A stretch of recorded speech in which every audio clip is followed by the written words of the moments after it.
आणि भगिनींनो, सगळ्यांना मानाचा जोहार।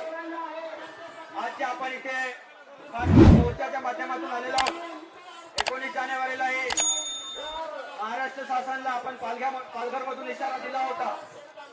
जसं सांगितलं, काटेंगे भाई काटेंगे, मच्छी जैसे काटेंगे। आणि ती जी काय रोहिते आहे, आम्हाला मच्छीमारीसाठी पाहिजे, आम्हाला इतर कामासाठी ते वापरायचे नाही।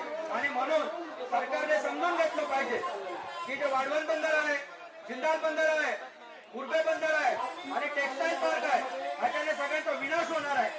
त्याचबरोबर दिल्ली मुंबई इंडस्ट्रियल कॉरिडॉर आहे, त्याच्यामध्ये बुलेट ट्रेन येते, वडोदरा एक्सप्रेसवे येतो।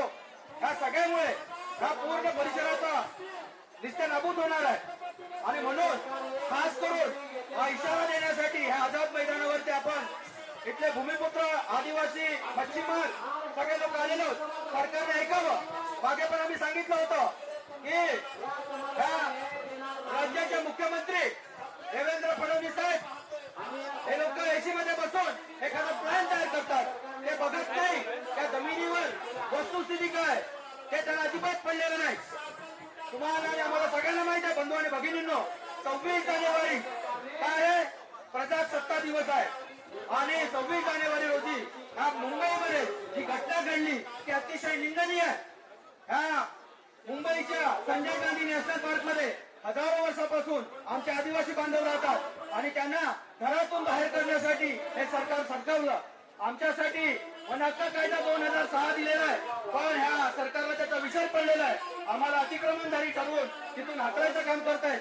म्हणून ह्या मुंबईमध्ये गरीब, मजूर, झोपडपट्टी धारक असतील ह्या सगळ्यांवरती तड आलेले आहे। आणि म्हणून ह्या मोर्चामध्ये ठाणा असेल, मुंबई असेल, पालघर असेल, रायगड असेल, सगळ्या भागातून हा समाज आलेला आहे। आणि सरकारने लक्षात घ्यावं, जसं पूर्ववक्त्याने सांगितलं की आम्ही व्यवस्था मानतो, लोकशाही मानतो। आमच्या जवळचं ऑफिस होतं जिल्हाधिकारी ऑफिस, आम्ही त्यांना जिल्हाधिकारी निवेदन दिलं, तिथून यांना आता आवाज जात नाही, म्हणून आम्ही हे निवेदन देण्यासाठी आज मुंबईला आझाद मैदानावर आलेलो आहोत। आणि खास करून आठवण करून देतो, आज 23 मार्च आहे आणि हा दिवस हा शहीद दिवस म्हणून ओळखला जातो।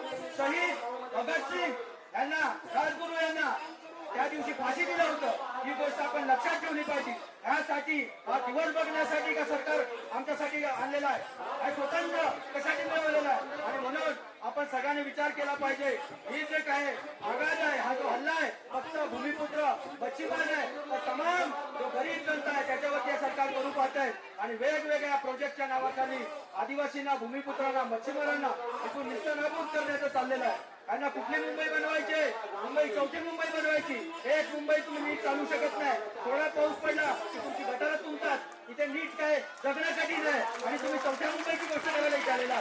आणि कदापि आम्ही सगळे लोक हा नियम ठेवतो की दिल्ली मुंबईला आमचं सरकार, आमच्या गावात आमचं सरकार, ग्रामसभेने आम्हाला अधिकार दिलेला आणि तो अधिकार आम्ही वापरणार आहोत। ह्याच्या पुढे तुमचे सरकारी अधिकारी काय काम असेल ते यायचं, पण वाढवण बंदरचा सर्वे करायला तर तुम्ही येणार पाहावर, तुमच्या गावात तुमची पाहावर जाणार नाही हा निघून काही सर्व देतोय। यापुढे कोणी सर्वेच्या नावाने, वाढवण बंदरच्या नावाने आपल्या गावात दिसायचं नाही। एवढंच बोलतो आणि माझे 2 शब्द संपवतो। सगळ्यांना जोहार, जिंदाबाद।